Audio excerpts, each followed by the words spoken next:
साया तलब गए जिधर बोल उठे वहीं शजर आए हो अब मुसाफिरो जब हमें धूप खा गई।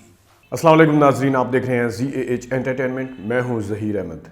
नाज़रीन, वैसे तो प्लान था कि आज पांचवी वो फिल्म हम आपको बताएंगे जो इंडिया ने पाकिस्तान की इंडस्ट्री की कॉपी की, लेकिन क्योंकि बीच में एक अफसोसनाक खबर आई, आपको भी पता होगा कि मारूफ टीवी एंकर, होस्ट, अदाकार, सियासतदान, शायर तारक अजीज़ साहब वो इंतकाल फरमा गए।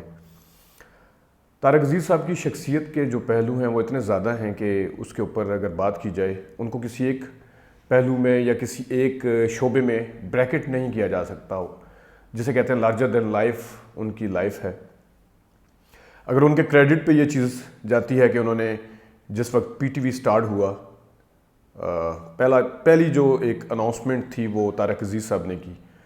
उसके बाद ये क्रेडिट उनसे कोई छीन नहीं सकता, और जो उन्होंने ख़बरनामा पढ़ा, जो उन्होंने बात की उस वक्त बड़े सूटेड बूटेड, और अगर आप देखें वो ब्लैक एंड वाइट दौर था टीवी का।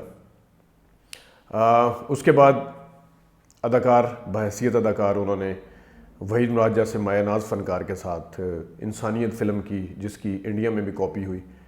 फिर उसके साथ साथ उन्होंने सालगिरह फ़िल्म की, वो भी वहीद मुराद के साथ थी।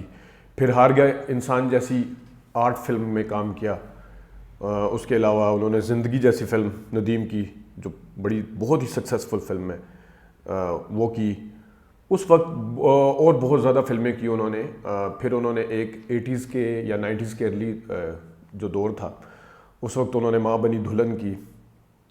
माँ बनी दुल्हन वाइड फिल्म है जो उन्होंने उस वक्त की, जिस वक्त उनका नीलाम घर शो जो था वो इस्टेब्लिश हो चुका था, और वो करते हुए कम से कम उन्हें 20-25 साल उस वक्त हो चुके थे।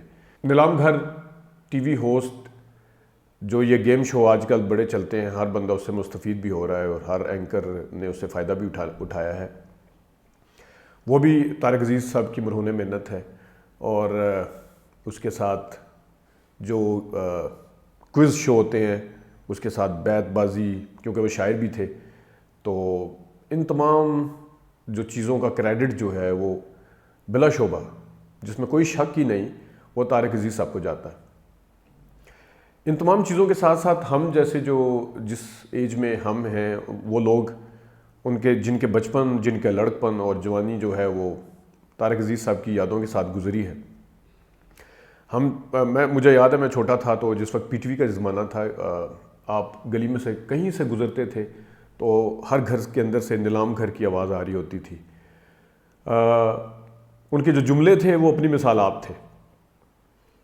उनकी पहचान PTV के साथ साथ जिस वक्त पहला ख़बरनामा पड़ा या पहली अनाउंसमेंट की, उसके साथ ख़त्म नहीं होगी, बल्कि वो जारी रही लार्जर देन लाइफ। इसी वजह से है कि उन्होंने जिस काम में भी हाथ डाला उसको पाया तकमील तक पहुँचाया, और बड़ी कामयाबी के साथ पाया तकमील तक पहुँचाया।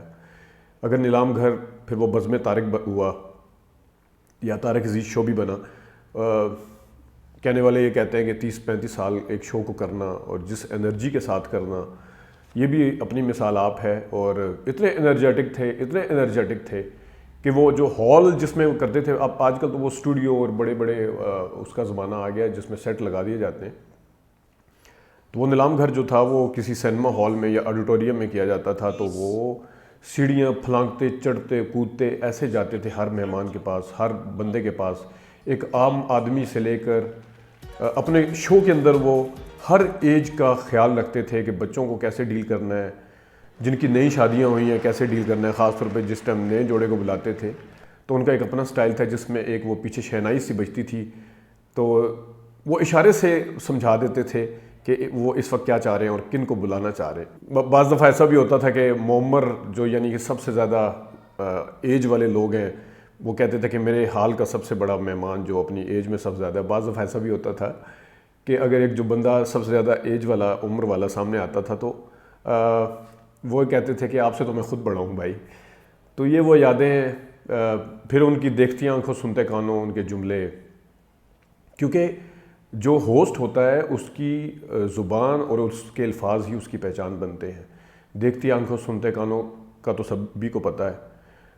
इब्तिदा है रब्बे जलील के उस बाबरकत नाम से जो दिलों के भेद जानता है, ये कहना, और आने वाले मोअज़्ज़ज़ मेहमानों को खुश आमदीद। پھر وہ جو کار کا مرحلہ ہوتا تھا اس میں وہ کہتے تھے آخری مرحلے میں جس وقت کہ اب دا غلطی گنجائش نشتہ، یہ وہ سٹائل تھے. اور بھی پھر اس کے اندر شعر و شاعری کا وہ لگانا. اور میرے خیال میں آج جتنی بھی شخصیت جو آپ کو ٹی وی پہ نظر آتی ہیں وہ ان کے سٹائل سے بچ کے نکل نہیں سکتی. وہ اپنی ذات میں ایک انجمن تھے. اگر کوئی اس وقت لٹریچر والی سائڈ پہ کمپیئرنگ کرتا ہے یا ہوسٹ کرتا ہے وہ بھی طارق عزیز صاحب تھے. کوئی سیاسی بات کرتا ہے وہ بھی طارق عزیز صاحب تھے. کوئی گیم شو کرتا ہے وہ بھی طارق عزیز صاحب تھے. اداکاری میں ان کی مثال آپ تھی. بلکہ نیلام گھر جس ٹائم اسٹیبلش تھا تو مجھے یاد ہے میں فلم دیکھنے گیا، ماں بنی دلہن سینمے پہ فلم آئی تھی. اس میں طارق عزیز صاحب کو دکھانا نہیں تھا. فلم کی سٹوری کچھ اس قسم کی تھی کہ انہوں نے ایک ماسک سا چڑھایا ہوتا ہے اوپر، لیکن ان کی آواز اتنی ڈومینیٹنگ تھی. بعد میں اس فلم کے اوپر تھوڑی سی تنقید بھی اس وجہ سے ہوئی تھی خیر، کہ طارق عزیز صاحب کی آواز اتنی ڈومینیٹنگ ہے. اگر ڈائریکٹر یہ دکھانا چاہ رہا تھا کہ سسپینس ہوگا کہ اینڈ پہ کون نکلے گا، تو سب کو پتا تھا کہ طارق عزیز صاحب ہیں پیچھے. اتنی وہ ڈومینیٹنگ اور اتنی وہ اسٹیبلش ہو چکی تھی، اتنی بک چکی تھی آواز وہ والی نیلام گھر سے، کہ اس سے نکلنا بڑا مشکل تھا. خیر، طارق عزیز صاحب کی یادیں ہمیشہ رہیں گی. میں نے جیسے بتایا کہ وہ مایہ ناز شخصیت تھے. پی ٹی وی کچھ لوگ تو ایسے ہیں جو جن کو پی ٹی وی نے بنایا ہے لیکن وہ پی ٹی وی کو بنانے والوں میں سے ہیں. بہت کم ایسے لوگ ہوتے ہیں. اور خاص طور پہ ہمارے بچپن کی اور لڑکپن کی یادیں جو ہیں وہ چلی گئی ہیں. اللہ تعالیٰ انہیں غریق رحمت کرے.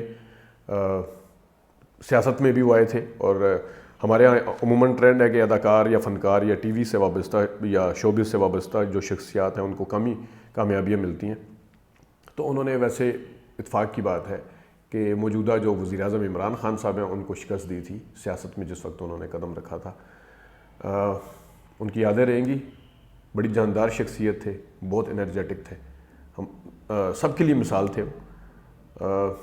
بس ان کی کچھ یادوں کو شیئر کرنا تھا، کیونکہ بچپن اور لڑکپن اور وہ جو سارے نیلام گھر دیکھے ہوئے تھے، کل سے جب سے یہ خبر سنی ہے وہ پورا ایک ایک کر کے ان کے الفاظ، ان کے جملے ذہن میں اور دل میں اور دماغ میں آ رہے ہیں بار بار. سوچا آپ سے بھی شیئر کروں. آج کے لیے اتنا ہی. اجازت دیجیے. اللہ حافظ.